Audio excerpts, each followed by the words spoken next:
Kothaparambu VVUP സ്കൂളിൽ ഉച്ചഭക്ഷണത്തിനുള്ള അരിയും പാചകപാത്രങ്ങളും മോഷ്ടിച്ച കേസിൽ രണ്ടാം പ്രതി അറസ്റ്റിൽ. ആസാം നാഗോൺ ജില്ലാ സ്വദേശിയും നിലവിൽ വെമ്പല്ലൂരിൽ താമസക്കാരനുമായ ഇക്രമുൽ ഇസ്ലാം ആണ് അറസ്റ്റിലായത്.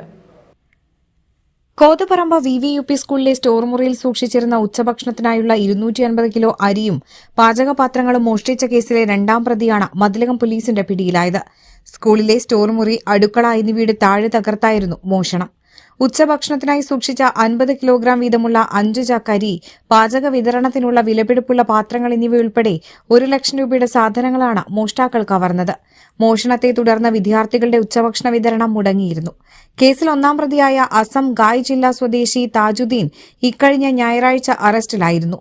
പടിഞ്ഞാറെ വെമ്പല്ലൂരിലെ ഇയാളുടെ താമസ സ്ഥലത്ത് നിന്ന് മോഷ്ടിച്ച 99.70 കിലോഗ്രാം അരി പോലീസ് കണ്ടെടുത്തിരുന്നു. മതിലകം SIമാരായ Nasiya M Shahiba, Raji, ASI Prajeesh, senior CPO Saneesh, CPOമാരായ സബീഷ്, ബിനിൽ, മിഥുൻ, മുഹമ്മദ് സൻസിൽ എന്നിവരുടെ നേതൃത്വത്തിലുള്ള സംഘമാണ് പ്രതിയെ പിടികൂടിയത്. പ്രതിയെ കോടതിയിൽ ഹാജരാക്കി.